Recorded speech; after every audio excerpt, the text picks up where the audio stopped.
It's King B coming back at you with another video. Good day, good afternoon, good evening, wherever you are in your part of the world.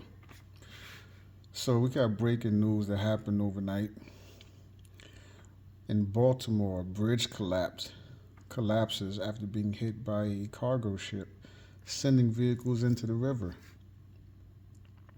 First off, thoughts and prayers to the family of those who was on that bridge traveling, trying to get to wherever they were going, their destination.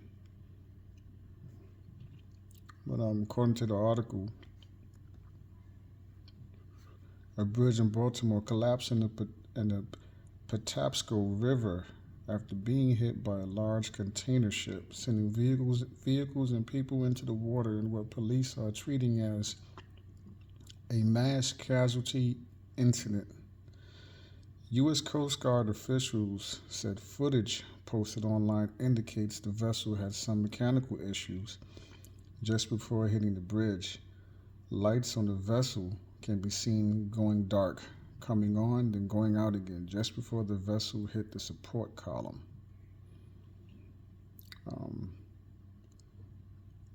I don't see. First thing, I don't get how lights going on and off. What would that have to do with them steering that ship? Like, I've watched the video. I've seen a clip of the video, and it just didn't look right to me. All right, but you could see that video online. Around 20 people and multiple cars likely fell in the water. Baltimore City Fire Chief James Wallace said during a media briefing early Tuesday. The Francis Scott Key Bridge, a big steel crossway that carries Interstate 695, was struck by a box ship at around 1:30 a.m. Eastern Time, he said. We are still very much in an active search and rescue posture at this point and will continue to be for some time, Wallace added. Video from the incident shows the ship slamming into one of the bridge's support pillars and the structure completely collapsing into the river. That's just a picture. This is the aftermath. The whole bridge is gone. The fire department said 2 people have been pulled from the water with one treated for serious injuries. Multiple vehicles were on the bridge at the time of the collapse, Wallace said. Authorities were using sonar and infrared technology to determine how many cars were in the water.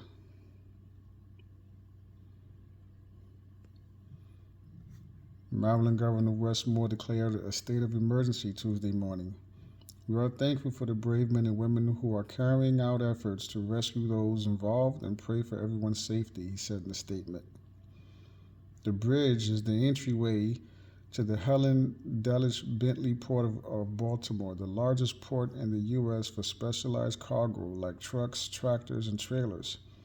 It is also a gateway for bulk cargo like coal and petroleum products.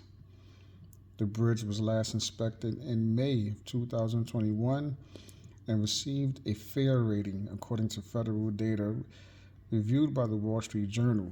That means inspectors determined the bridge is essentially sound but may have minor issues like cracks or some concrete erosion. Some 800,000 vehicles passed through the port in 2023, moving 3 million tons of cargo. The collapse will have ripple effects on the port's operations that could last for months, according to Coast Guard officials. All vessel traffic in and out of the Port of Baltimore is suspended until further notice, the port said Tuesday morning. The port is still processing trucks inside its terminals, the port said. The Singaporean container ship called the Dali was on its way to Sri Lanka when it struck the bridge. It remained stuck under the bridge Tuesday morning with all crew still on board. The ship is operated by the Singapore-based Synergy Marine Group, which said that the vessel had deployed its own emergency procedure and the crew was checking for casualties in the water. All of the crew are safe, the company added.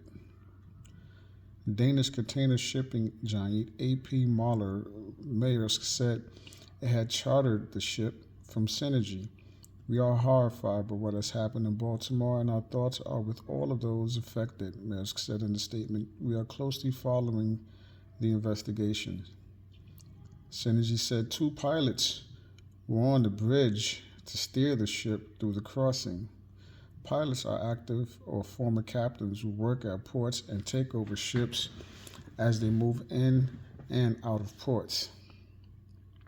The pilots take over the ship because they know the port's tight spots like the back of their hands, said Ioannis Skouras, a veteran Greek captain who has sailed to Baltimore many times in recent years. Box ships heading to Baltimore are likely to divert north to the port of New York and New Jersey, or south to the port of Virginia, which process many more containers each year and should be able to pick up the slack.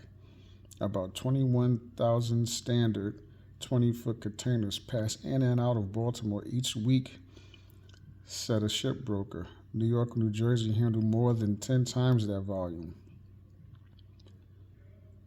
Specialized supply chains could experience more disruption. The Domino Sugar Refinery, owned by ASR Group and located in the port, is one of the country's biggest, churning raw sugar imported into Baltimore from overseas and to refine sugar to be consumed in the U.S. An ASR spokesperson didn't immediately respond to a request for comment. The Port Administration says Baltimore is the biggest port on the East Coast for handling RoRo, short for roll-on, roll-off, and encompassing cargoes of autos, trucks, tractors, and wheeled cranes. Coal, liquefied natural gas, and waste paper have ranked among the top exports from the port in recent years, while vehicles, salt, gypsum, and sugar have been the biggest imports. The main span of the bridge, which was built in 1977 and is locally referred to as the Key Bridge, is roughly 1,200 feet, making it one of the longest continuous trusses in the world, according to the State of Maryland website.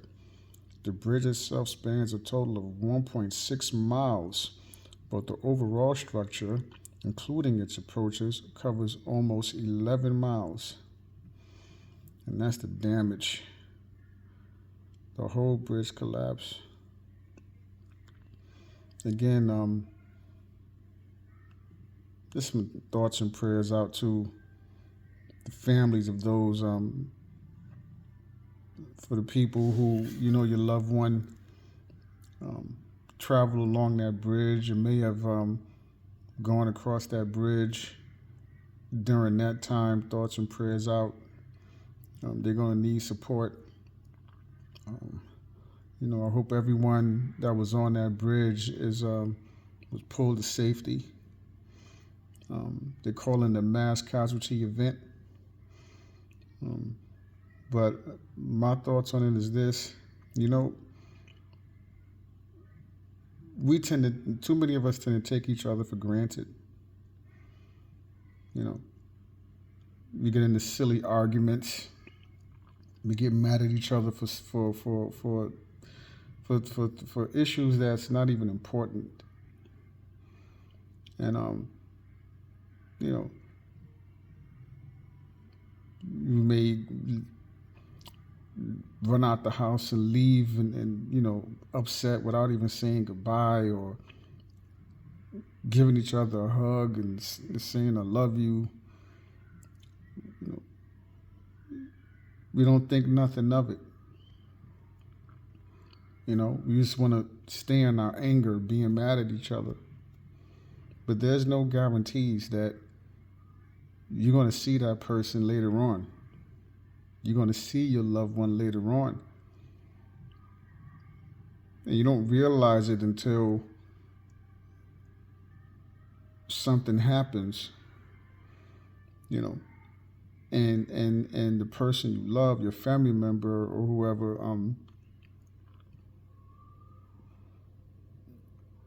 dealing with the serious injury or worse. We have to appreciate each other and love each other more. Nothing is that deep or that serious, to where you're not showing each other love.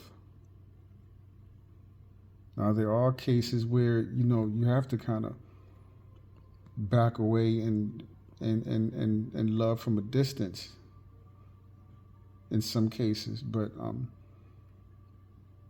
we should always do our best to resolve our issues and love each other, because you just never know. Because I guarantee you, when something happens and someone is seriously injured or worse, whatever you was mad about, whatever you was upset about, whatever grudge you was holding on to against that individual, against your loved one, your family, it's not going to matter anymore. You're not even going to remember the reason why you was upset or holding on to that silly grudge. Let your grudges go. Support and love each other. Sit and talk about your differences, and do your best to resolve them. And if you can't, like I said, in an extreme case, then you back away and you love from a distance. And you keep them in your thoughts and send positive energy towards them. Because sometimes in extreme cases you have to back away and just love from a distance. It do be like that sometimes, but we should always do our best to let cooler heads prevail. Give ourselves times to cool off, and then come to the table, sit down, and have a discussion and do whatever needs to be done in order to resolve the issue. But that's all I have for this video. Again, thoughts and prayers to those who are affected by this in Baltimore. This is King B, and I will see you later in the next video. Peace.